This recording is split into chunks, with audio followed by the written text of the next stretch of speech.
I'm not threatening you. Say one more word, and that's 30 days. 30 days. Hey, what's going on, guys? Welcome back to Sovereign Citizens Hall of Fame with your man TP. Today, we are back at it again. We are jumping into number 84 on our compilation list. And today, we will be in 4 different judges' courtrooms. But before I give you the rundown of those judges, just know that at the end of this compilation, no commentary will be added, but chapters will be added for your convenience. Don't forget to like, share, comment, subscribe like you've been doing, and everything will continue to be all good. Now, let me give you the rundown on those judges. The first judge courtroom that we will be in is the courtroom of Judge Simpson out of the state of Michigan. Second, we will be in the courtroom of Judge Colin Hunter, also out of the state of Michigan. Third, we will be in the courtroom of Judge Jessica Hammon, also out of the state of Michigan. And last but not least, we will be in the courtroom of Judge Gary Bashor out of the state of Washington. Listen, these are some fiery proceedings that we've shared in the past. As always, I'm sure you guys are going to enjoy this compilation. And listen, there's nothing else to be said, but let's jump into number 84. Court recalls the case. People, State of Michigan versus Daniel McGrew.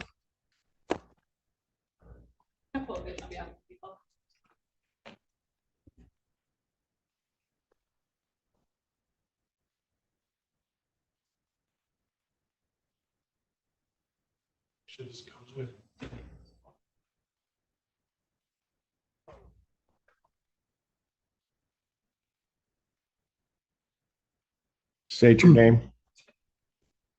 Good afternoon, Your Honor. My name is Daniel McGrew.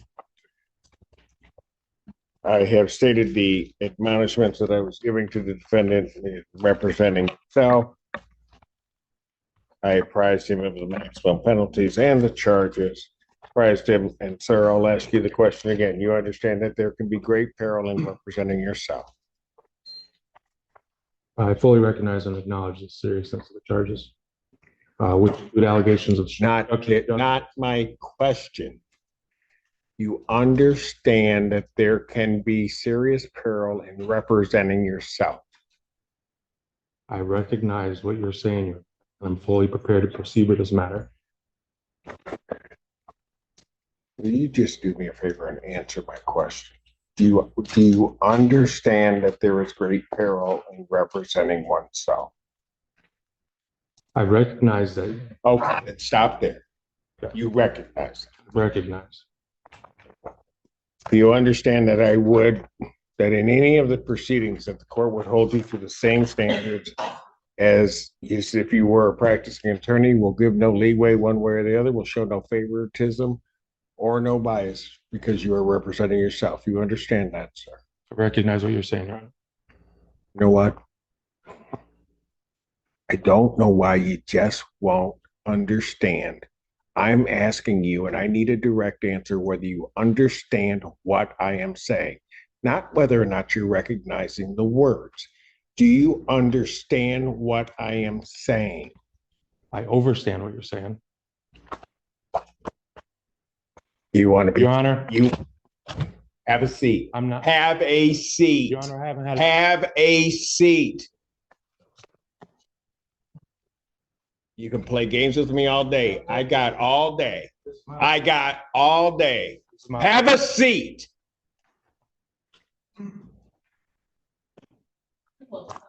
Because you're my friend and you speak.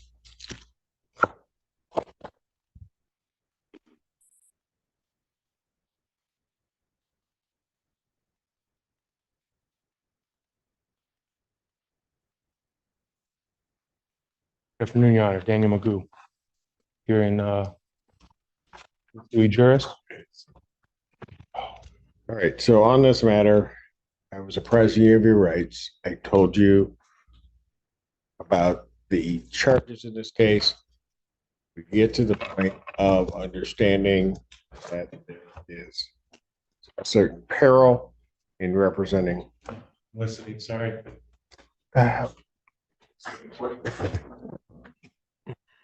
My notes, I apologize, Your Honor. I meant no disrespect.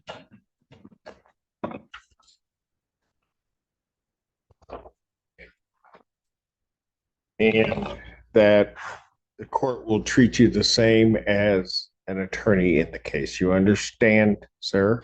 Listen closely to my question. Do you understand that? I do not understand. You do not understand it. No. The court, you will be presumed to know the rules of procedure as well as the Michigan rules of evidence, that the court will not be giving you assistance in regard to this case. What I'm trying to say, Your Honor, is I do not understand the charges that are pitting against me because they violate a lot of my rights. And the prosecutor served me the discovery packet on the 27th of last month. Since then, I have not received any kind of evidence or any kind of claims that I violated any kind of anything that day. So I'm here waiting for that to occur. So no, I don't understand. Waiting for what to occur? Well, under the rights to due process, Your Honor, 4th, 5th, 8th Amendment, there has to be substantiated amount of evidence to accuse me of a crime, like assault on a police officer, obstruction of justice, and resisting arrest. I take these charges very serious, Your Honor. Because of these charges, I have lost custody of my son, and I want to make sure that these justice is served and equity is ensured here. Sir, I just asked you before whether or not you understood the charges. And I answered you, Your Honor. I said I do not understand them. Whether or not you disagree with them or not the issue. The issue is do you understand what you are charged with? I do not understand, Your Honor. Is there a reason other than what you said that you do not understand? I can elaborate a little further, Your Honor. I'm still waiting. I wish you wouldn't. I just need to understand why you don't understand. I'm trying to get there, Your Honor, if we could talk I'm about not asking you whether or not you agree that you should be charged. I'm not asking whether or not you believe that you did it. I'm not asking any of that. I'm asking whether or not you understand what you are charged with. Can we agree to disagree on the legally? We are not going to agree to anything. This is not your game to play here. You play by my rules. So you're saying that I have to say the words "I understand"? Sir, I'm not saying that you have to say anything. Okay. You know what? Here's the thing. I am not going to play this game with you. I'm not. So what? No, you are playing a I'm game. not. So no, you are. And do not interrupt me ever again. Do not. So what I'm going to do is I'm going to give you a week to think about it, because I'm not going to sit here, call your case up 4 or 5 times for you to sit here and to go through this whole, try to play some semantical game. So I will adjourn this out to December 12th, 2024. I will adjourn it to 9 a.m. or I will. Do not interrupt me. I can object to Do that. not interrupt. Do not. One more time. You're going. I've given you fair warning.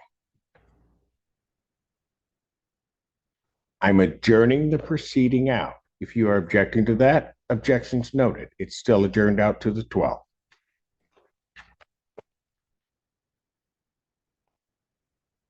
Bond will continue. You Your may Honor, leave now. I have constitutional. You may violation. leave now. Let's go.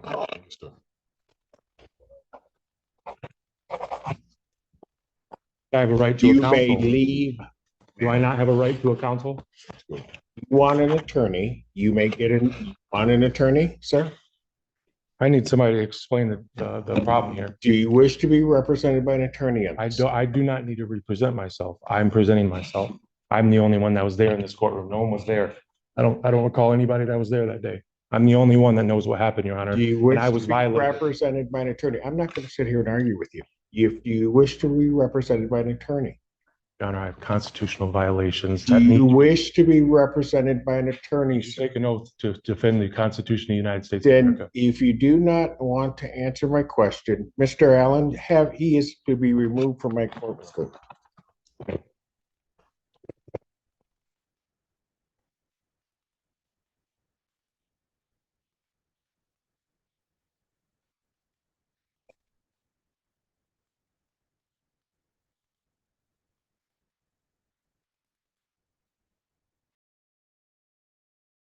Your Honor, Ryan Ziegler on behalf of the people. Thomas Seeger appearing on behalf of Mr. Hart. I have somebody in my hearing room listed as Ryan Hart. State your name for the record, please. My name is Ryan John Family Hart. I don't have anyone on my docket listed as Ryan John Family of Hart. I have an individual listed as Ryan John Hart. That's either you or it's not. You get to tell me whether or not that's your name. If it's not, then I need to call a different matter and bring somebody else into my hearing room. Your Honor, I'm the representative of that entity, yes. That's not an answer, sir. Your name is either Ryan John Hart, in which case you're invited to participate in the proceeding today as Ryan John Hart, or you're not Ryan John Hart, in which case I have no use for you to be in this hearing today. So Your Honor, tell me your name so that I can determine whether or not you're the proper person to be called in this case. my name is Ryan John Hart. May I ask a question, Your Honor? No, you may not. Mr. Hart, this is not a complicated process, and this process does not get less uncomplicated. When I call a case, I start by identifying the parties that are to the case. When I'm confident I have the correct parties to the case, I proceed then and decide how to go forward. In this case, your difficulty, and I think intentional difficulty, is affecting the ability of the court to be able to proceed and to conduct its business. That's relevant to a lot of points, but most importantly, it's relevant to a pending motion that your attorney filed, presumably on your behalf, but I sense that it's not only on your behalf, it's also on your attorney's behalf. And so we're going to take up that motion. But your difficulty in basic things like telling me whether or not you're the party to a case is thwarting the court's ability to timely get its business done. I'm turning to the motion now that's before the court today, which is a motion to have attorney withdraw and to have you represent yourself, Mr. Hart. The court does not find that motion to be well placed, and I'm not going to prevent it. And the reason is there are several steps that need to be taken in order for you to be able to assert your right to represent yourself. First and foremost, I must find that your assertion of that right is unequivocal. I don't have that. What I have is your attorney's motion. And I recall very clearly and plainly the last couple of hearings that we've had. A couple of hearings ago, I had findings that I made based upon a competency and criminal responsibility examination. You were found both competent and criminally responsible by the court after assistance from the Center for Forensic Psychiatry and after an in-depth intervention and interview by them. I made the findings, your attorney agreed with them, and the prosecutor agreed. I have not once heard you make any type of unequivocal request at all. What I instead heard when I consider whether or not there's an unequivocal request for you to represent yourself is your attorney explained to me, I think this was 2 or 3 hearings ago now, that he was somewhat conflicted. And these are not his exact words, but this is what I recall from it. He was somewhat conflicted. You had wanted him to file various different motions, which the attorney did not find were supported by law. And the communication that I had in response to Mr. Seeger, again, was some version of this. I told Mr. Seeger that as the attorney, he and he alone chooses which motions are to be filed and which are supportable by fact or by existing case law or by the extension of existing case law. If he can't make those arguments that are good faith supported by law or an extension for the law, then he's not permitted to file the motions. It was at that point that Mr. Seeger then suggested that another solve for him could be that you could represent yourself. In other words, the implication that what Mr. Seeger was making is that if you were representing yourself, you would not be constrained in the way that he is. It would allow you to file whatever frivolous motions, I'm using that word, Mr. Seeger didn't, whatever frivolous motions you wanted to. And so the request to have you represent yourself as made through your attorney is not found, number one, by the court to be unequivocal in any way. Number two, I would have to go through with you and be confident that you understood the maximum penalties associated with the crimes. I have every reason to believe that you understand the maximum penalties, but I have every reason to believe that if you and I had a discussion about what those maximum penalties were, you would express confusion and you would not express a knowing, confident, and voluntary understanding of those things. And so I'm not yet even going to get to that second step. I also, of course, would have to, under People versus Anderson, the binding Michigan Supreme Court case regarding waiver of constitutional right to represent yourself, I would have to make specific other findings. And those findings specifically are that I would have to determine, after a conversation with you, that you acting as your own attorney would not disrupt or unduly convenience or burden the court in the administration of the court's business. What is plain, obvious, and unarguable in over the last 2 or 3 hearings is that if you were permitted to represent yourself, you would make the court's administration of justice difficult, you would delay matters, you would be disruptive, and your representation, therefore, of yourself would be unduly inconvenient to the court and the court's operation of its business. For that reason, even if I found that you otherwise made an unequivocal request, which you haven't, even if I found that you clearly understood and you expressed your waiver knowingly, intelligently, and voluntarily, the court would still not grant your request through your attorney to represent yourself under specific circumstances here. It's my firm finding, based upon the background that I'm aware of, that to allow you to do so would only encourage you to file what are very spurious and frivolous motions. It would waste the court's time, it would waste the prosecutor's time. And although it would waste Mr. Seeger's time to have him remain on, the court also notes that even if there is good cause for Mr. Seeger to withdraw, the Michigan rules of professional conduct allow the court to continue an attorney's appearance and order that an attorney continue on a case even when there's good cause to withdraw. And so I choose to exercise the discretion provided to me under those Michigan rules of professional conduct and the Michigan court rules and Michigan case law in denying any request to have you represent yourself. You are and will remain represented by Mr. Seeger until further order of the court. Mr. Seeger, did you need then some time to discuss the effect of that ruling with Mr. Hart before I decide how this case needs to resolve? I do, by way Your of trial. Honor. Additionally, Your Honor, Your Honor, amended offer. Your Honor, I have something to say. May I speak? Mr. Hart, you don't get to Your decide Honor, when let things me are set. speak. Let the That's record again show part of the that issue. the judge has not let me speak Presenting at yourself. all in more than three. Mr. Hart, this will not be an argument. This case will not proceed by me talking over you or you talking over me. Court proceedings by law and by procedure, Mr. Hart, are to be ordered. And they're to be in a specific order, and that order is dictated by the trial court judge. That's me. It's not dictated by an individual who's charged with criminal offenses, you. And so I'm going to exercise my discretion to control those proceedings. You right now, Mr. Hart, are free on bond. I don't particularly have any care as to whether or not you're free on bond or whether or not you sit next door, except to this point. For today, I'm going to expect that you disagree with my decision on your motion to have you represent yourself. I'm going to therefore excuse any further appearance of you for purposes of today's hearing and today's hearing only. I'm going to set this matter for a new hearing after I hear from your attorney and from the prosecutor. That new hearing is going to be set in person. The reason I choose in my discretion to set it in person is because if you're disruptive or unduly burdensome to the court at the next hearing in person, I'm going to view it as a violation of your bond conditions. And if I view it as a violation of your bond conditions, you're going to be subject to the contempt powers of the court, which includes me revoking your bond and you sitting next door. Because if I have your bond revoked and you're sitting next door, I'll know that Mr. Seeger can locate you and communicate with you. And if you have your bond revoked, I'll know that I'll be able to better control the situation than I can over an electronic communication like we're doing now. Because as you've demonstrated, the only way I can control the proceedings right now is to mute you so that you can't speak over me.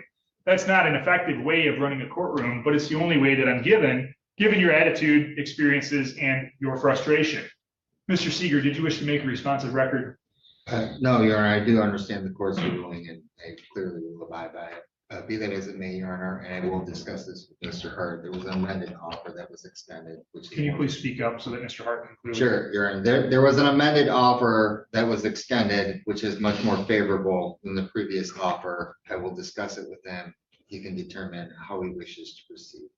All right. Did you want to, for purpose of the record, state that offer on the record? Your Honor, my understanding is that he could plead to one count of attempted resisting and obstructing, which would be a misdemeanor in lieu of dismissal of the attendant charge together with the habitual offender notice. What was the habitual offender notice that was charged? It was I don't have it in front of me, Your Honor, because I just had the motion. Your Honor, he's subject to a habitual 4. I believe it's on the information. And I just didn't have the file in front of me, but do you disagree with that, Mr. Seeger? No, Your Honor. All right, so Mr. Hart, it's very important that you not only hear the offer that's been made as an offer to an attempted resist and obstruct charge for dismissal of the existing charge as well as a habitual fourth, but it's fundamentally even more important that you talk to Mr. Seeger about that. He can give you advice. You ultimately get to decide how to proceed, and it does not matter to me how you proceed, so long as you proceed with the understanding that court procedures require structure, and that structure will be followed by you and by anyone else that's in this courtroom, or there will be alternative options considered by the court. Mr. Ziegler, anything further on any of that the people would like to offer? No, Your Honor. No, sir. All right, the court will set this matter for a status conference next month. I will require that everyone in this matter be in person for the reasons I've already explained.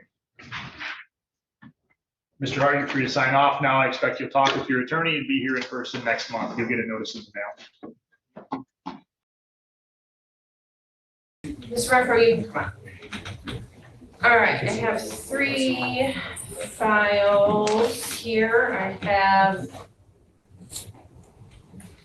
looks like 2 civil infractions, 1 misdemeanor case. Misdemeanor file is 25F00373ON. People of the City of Burton versus Christopher Allen Renfro, and then the 2 civil infractions, 25F00141OI and 25F00394OI. People of the City of Burton versus Christopher Allen Renfro. And Attorney Odette. Good afternoon, Your Honor. This is the time set for a pretrial and possible motion hearing. I've received no motions. I don't anticipate there being any at this time. And we're just asking if we continue to the jury trial date, as my associate has indicated that Mr. Renfro is not inclined to accept any sort of offer. All right, thank you for that. And then Mr. Renfro, can you go ahead and state your name for the record? My name is Christopher Allen Renfro. Today I am demanding a vacate of these matters for I still do not consent. The jury trial is not a grand jury, so it would be a violation of the provisions of the Constitution of the United States of America. Also, the traffic tickets were not criminal, which this jurisdiction is for criminals, so I'd like those vacated also. No, there was no proof nor burden that the testimony of the cop was proved to be true, and also no evidence. I still have not gotten discovery, which means it doesn't sound like the plaintiff is ready to move forward either. So that's my statement. I demand the court to vacate these matters and restore a new whole again. All right, thank you. So most of what you stated is incorrect, and I'm denying your request to vacate or dismiss. The proper term would be dismiss, but denying that request. One thing that you did mention, though, that I do want to talk about is the discovery issue. And so is there any discovery that Mr. Renfro made that he does not have? There's a police report in the criminal matter, and then the tickets that he received. Has that been provided? I have no way to provide that to Mr. Renfro. He offered it to them previously, and we did not take that. How would you like that to be given to you, sir? Well, the 24th was the cutoff, so we're past the cutoff, and that means that there's no discovery on either side. What it means is that the rules in this court are set by me, and if you want discovery, don't remember, we don't interrupt each other. If you want discovery, because you just stated you wanted discovery, so if you want discovery, I'm gonna make sure it happens. So if you want discovery, how do you want to give it to you? I don't. We're past the cutoff line, and I want to vacate. He doesn't want it. All right, well, if you don't want discovery, that's fine. In regards to work, also I want to mention, not right, but somewhat maybe along the path towards that somewhere when you say the thing about the civil infractions. So you're right, civil infractions are not criminal matters. They are civil infractions for a reason because they don't carry any penalty of going to jail or anything like that. And so you aren't entitled to a jury trial on the civil infractions. You are entitled to a formal hearing. So my plan would be to have the formal hearings either before or after, depending on how it works out, the jury trial on the misdemeanor matter. Attorney Odette, do you have any objection to that? I have none, Your Honor, thank you. All right, and Mr. Renfro, I know you don't want to be here, you don't want to do any of this, you don't consent to anything, but nobody here on a criminal case really consents to it. So is that all right if we do those things at the same time, or would you prefer to come back on different days? Consent comes from the Declaration of Independence. Their second paragraph down talks about the consent to be governed, and also William Lynch letters talks about when slavery ended, commerce was created. What differentiated the two was consent. So maybe we need to go back to our books. That is a very interesting concept. If, again, incorrect. Also, Declaration of Independence isn't law. Declaration of Independence was a declaration that we made to the King of England about what we wanted to see happen in this country. So that's not law, I wouldn't quote that anymore. I would quote Reasons why other they went to things. war with England. One more We see time, them in America. we don't interrupt each other. We're gonna keep doing this, and I'm gonna keep reminding you of that, because if you try to do it while we're having a jury trial, I'm gonna shut it down way faster, because we're not gonna do it in front of a jury. All right, so again, remember, we don't interrupt each other. So let's go back to the question, which was, would you like to do the jury trial and the formals on the civil infractions on the same day, or would you like to do them on different days? That's the only answer I need right now. Proceed how you feel, because you already have, so. Okay, I agree with that. So we will set them for the same day. I think that will be more convenient for everyone involved, Thank and you, Your Honor. we do try to be convenient for people around here. Okay, and so let's set this then for. I believe it's already set. I believe there's already notice for the, I don't believe it was on 8/7 yet. But it was not set for today. If we set this for August 7th, Mr. Renfro, is that an acceptable, and I know no date is acceptable to you, but are you free on August 7th? I'm summons, I'll be here. Okay, all right, you'll get a notice. We won't send you a summons, but we will send you a notice for you to Only be here. summons a little bit. Well, if you don't show up, I'm gonna issue a bench warrant for your arrest, so be fair warned. August 7th, jury trial, 2025, August 7th at 8:30 a.m. That will also be the same date for the formal hearings on the civil infractions. And like I said, I'm not real sure which ones we'll do first or last, but I'm thinking we'll probably do the jury trial first so we can get the jury in and out of here, and then we'll move on to the civil infractions. That way, if we have to come back the next day on the civil infractions, we have to bring the jury back. Last thing before we leave, Attorney Odette, you mentioned that, actually, there's two more things I want to talk about before we leave. One, you mentioned that today was set for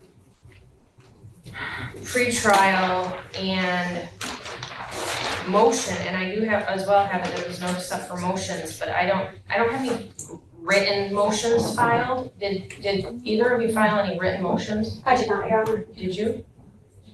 Mr. Renfro? No, I do not. No? Okay, all right, so I don't know why that was set for that. I know you made an oral motion today, but, all right.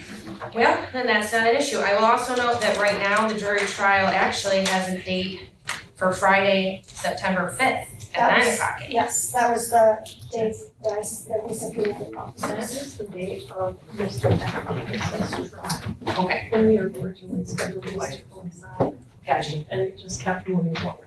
gotcha. All right, so we want to do August 7th or September 5th, it's like either day is gonna be fine. Well, I think of course discretion. I'd say August 7th is good a date as any, so we're gonna, we had it originally set for, I think it was, yeah, July 25th, we had to move it because there was some kind of emergency or something. I don't remember what happened on that date, but it was something weird. So then we moved it, but we'll move it back to August 7th, that way we can get Mr. Renfro in a little bit sooner rather than later. I think those are all the things that I wanted to cover, except one more time, Mr. Renfro, I know we've already talked about this, but it is your intention to represent yourself in this matter, is that true? I mean, my intention to present this cause. Okay, you do not want me to ask the public defender's office to appoint you an attorney, is that right? You don't want that, right? And you do not want to retain an attorney, is that right? Right, I'm competent and I will see these matters through myself. All right, you understand, I know we've talked about this before, but you understand that Attorney Odette and people that work in our office that are lawyers have law degrees, they've been through law school, they've been doing this for many years, and according to the people in the legal system, you are gonna place yourself at a significant advantage by representing yourself. Do you understand that? Advantage? Yes. A disadvantage. I'm sorry, I didn't say advantage, I meant disadvantage. I see it another way, but that's. And that's fine, that's why people represent themselves, they think that they can do it, and you seem pretty competent to me.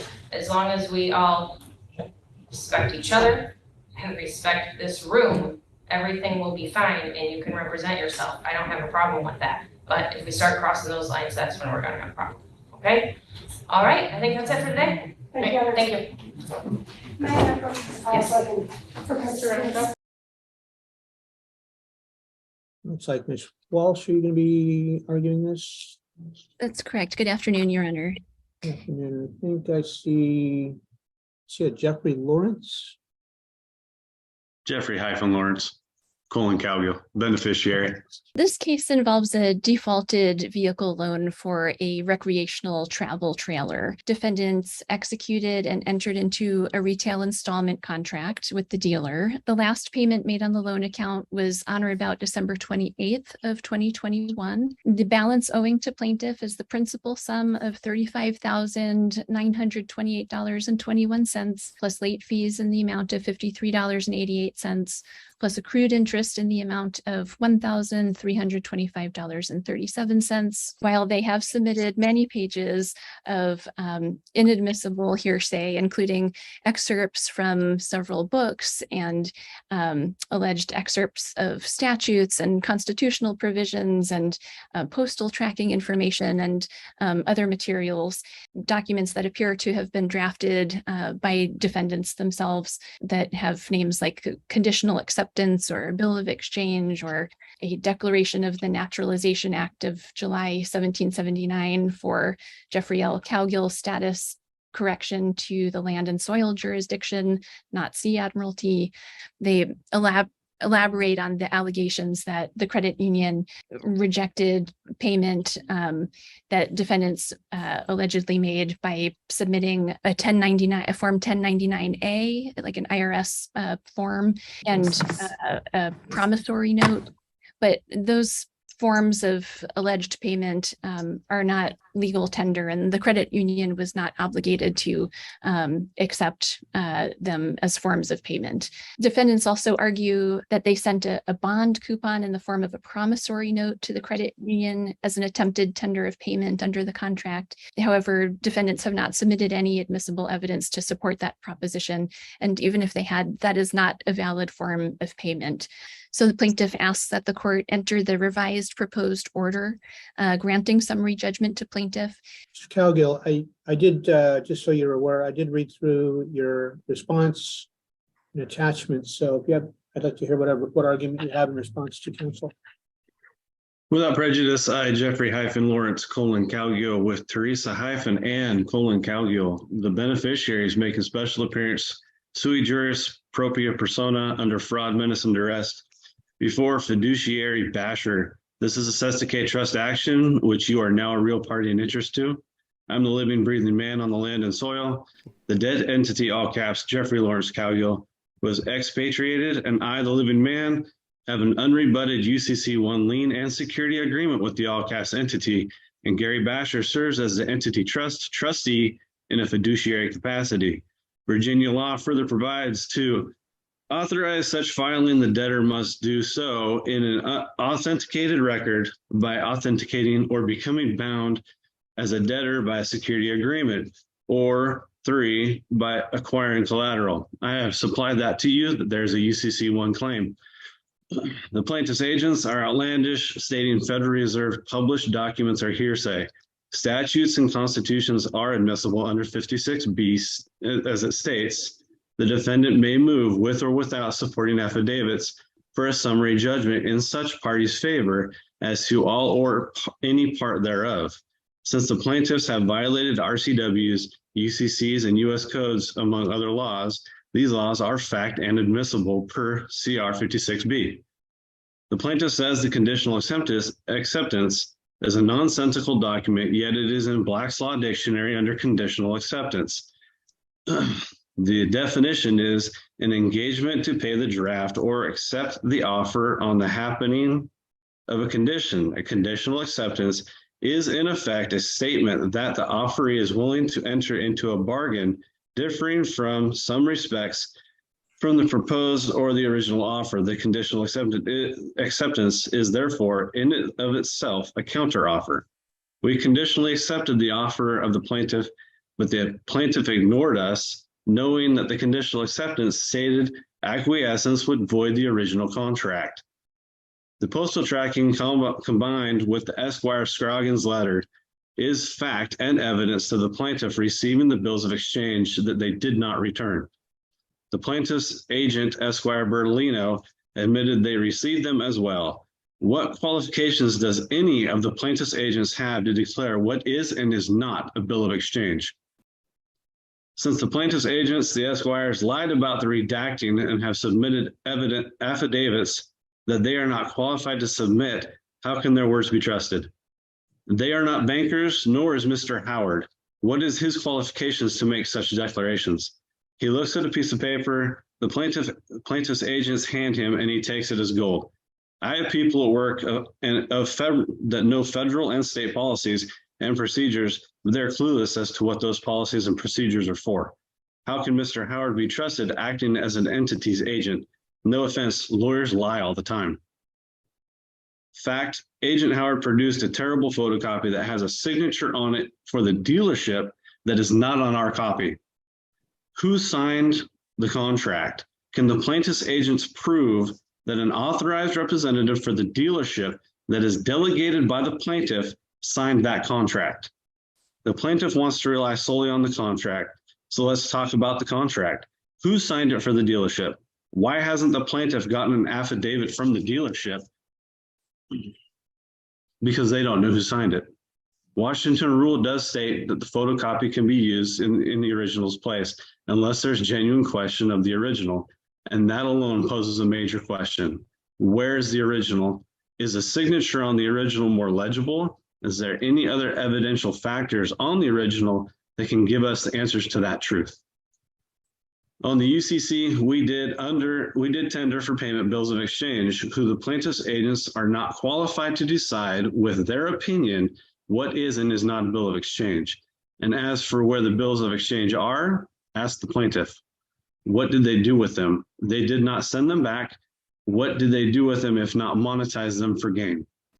Esquire Bertolino states that the instructions on the 1099A state tangible property is not included, yet the exact wording is no reporting is required, meaning you don't have to, but you can. It does not say no tangible property, so Esquire Bertolino lied.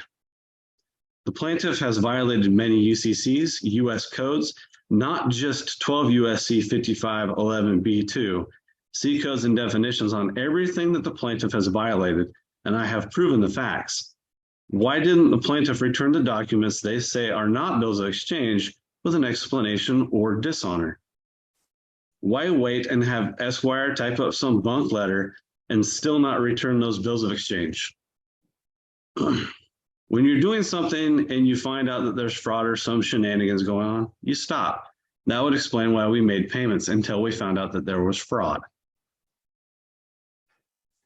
Payments in fiat currency were being made until we discovered the truth and the plaintiff's agents violated laws and codes. All they had to do is return the bills of exchange with dishonor and or validate the debt or answer the conditional acceptance. Instead, they ignored us. That's why we're here. The Federal Reserve publications, like Hearing the Truth from the Horse's Mouth, state exactly how banks operate. How is that not fact? The Federal Reserve dictates what the banks can and cannot do.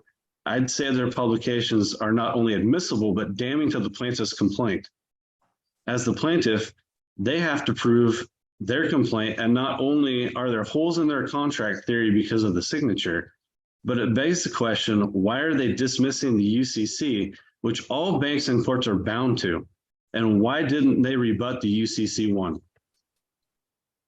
And as for the Leach Act, I submitted the copy to the court from the plaintiffs behind a sealed financial record. There's no explanation for these agents or their office to be passing around sensitive information that the agents do not need. So they did violate the act. What is their confidential material protocol? Who has seen the documents and where is it stored?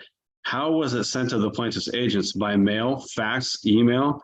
So how can you tell me it was secured when they didn't take the precaution when they send it to me in regular mail, not certified?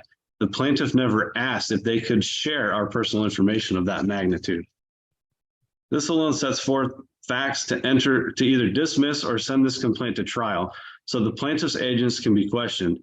Put the qualified bankers on stand so we can find the truth. The plaintiff's esquires are not qualified to speak on the plaintiff's behalf. Mr. Howard is not a banker, so neither is he.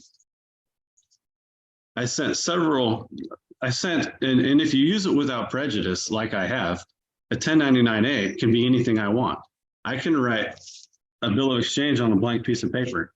It's what they do with it. They didn't send it back with dishonor. They didn't send it back at all.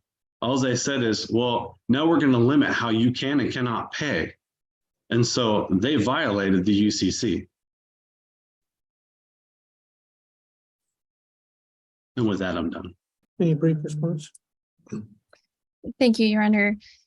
The retail installment contract expressly provides that the borrower the borrower agrees to pay the amount financed and the finance charge in U.S. funds according to the payment schedule below, as explained on section 1 on the back. That's at Exhibit 1, page 2. It's undisputed that the defendants did not do so, that they defaulted under the terms of the contract. They don't dispute that they received the trailer. They don't dispute that they received this loan. They don't dispute that they made payments under this contract. They knew how to make payments under this contract. And they don't deny that they stopped making those monthly payments. There is no genuine issue of material fact that they entered into the contract, that they defaulted under the terms of the loan, and that they owe the amounts set forth in the Howard Declaration. It's, not appropriate for defendants to malign attorneys generally, or my colleague, Ms. Bertolino, in this court, with no evidence, no admissible evidence that would support any of the allegations that defendants have stated here today. There is no demonstration, no allegations, no demonstration of fraud by the credit union or by anyone. There is no, defendants just simply have not created a genuine issue of material fact regarding the credit union's claim for breach of contract or its entitlement to replevin in this case. And that is, those are the plain facts.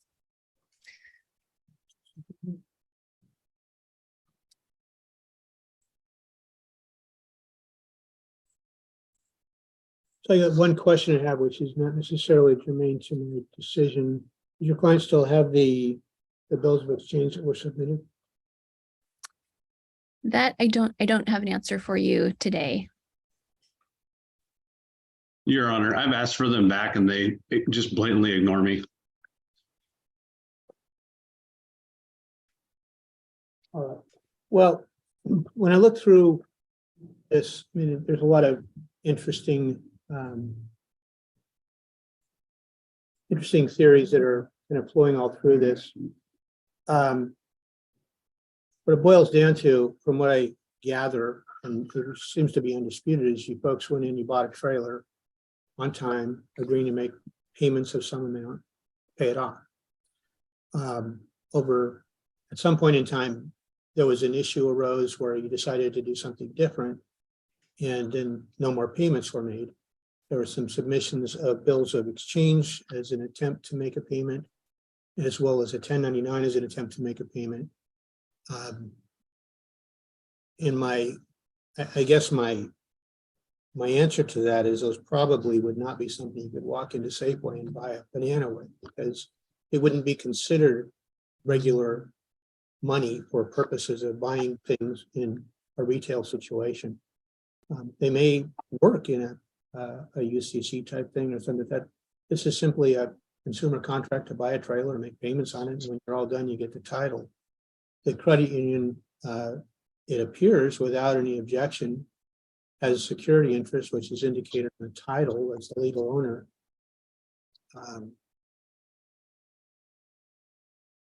And I've not heard, I mean, there may be some other claims, but that you may have against them. I'm not making an assessment of that, because even if you did, it would not upset the contract to buy the trailer. So, I mean, you buy the trailer, you got to make the payments, you make the payments, they get the trailer back.